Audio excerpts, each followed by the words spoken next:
Petit moment de réflexion. L'histoire. L'histoire, c'est comme un miroir. L'histoire, c'est un rétroviseur. L'histoire, c'est aussi un tout petit peu l'espoir. L'histoire se trouve dans la Bible. C'est le livre le plus connu, le plus médité en Afrique. Et c'est dans la Bible que petit moment de réflexion va puiser l'espoir. L'espoir du peuple noir. Petit moment de réflexion s'interroge et parfois solutionne. Dans la Bible, l'histoire de Job. Voilà le diable qui se balade sur terre, il fait ses trucs, il est à l'aise, il joue les géants. Et lorsqu'il remonte dans les cieux, donc il va vers le Père. Petit moment de réflexion. Le Père et lui sont quand même intimes, il y a une certaine intimité, faut le reconnaître. Petit moment de réflexion, Lucifer, après qu'on lui ait posé la question, c'est-à-dire le Père, où étais-tu? Il a dit, j'étais sur la terre. J'étais en train de me balader.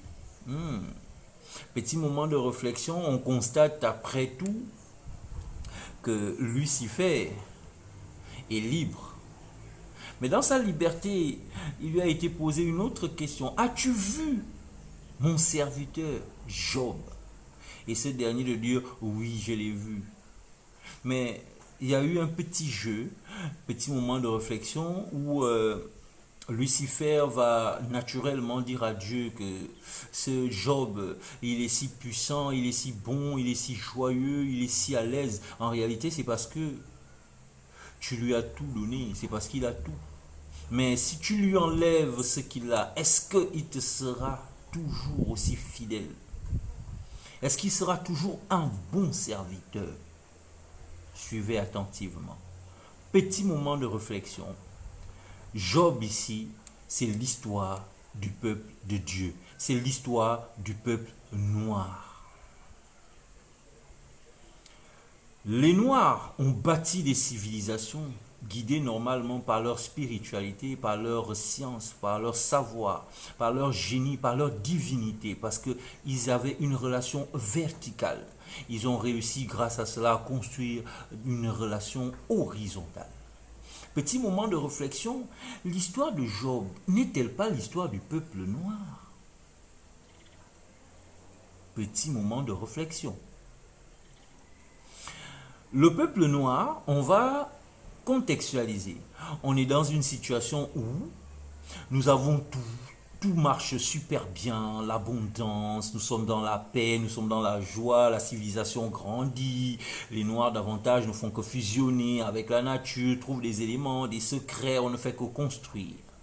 Et voilà comment Lucifer et ces éléments vont dire à Dieu que le peuple noir, le peuple là, ils sont si heureux, ils sont si contents, si fidèles, si sereins. C'est en réalité parce que tu t'occupes d'eux, tu prends soin d'eux. Enlève à ces personnes-là la prospérité, la richesse, tout ce qu'ils ont.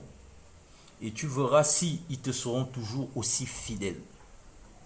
Alors, Dieu, le Père, et Yo, Nzambe Kana, a dit vas-y. Enlève-leur tout ce que tu souhaites, tout ce que tu penses, et tu verras qu'ils me seront toujours serviables et fidèles.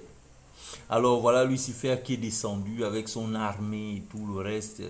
Ils sont venus nous appauvrir, ils nous ont arraché à notre histoire. Ils nous ont arraché notre science, notre connaissance, notre spiritualité. Ils nous ont détruits de l'intérieur comme de l'extérieur.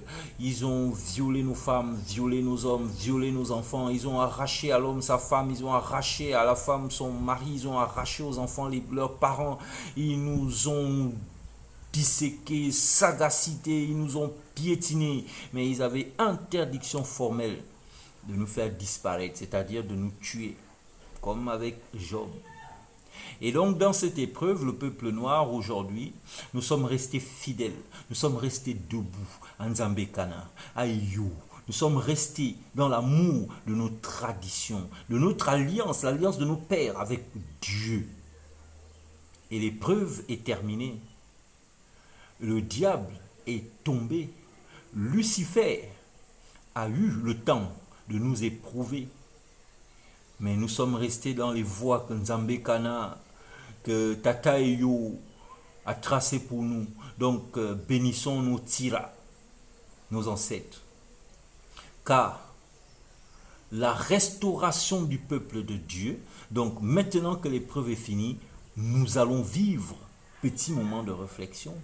Réfléchissez bien, rentrez bien dans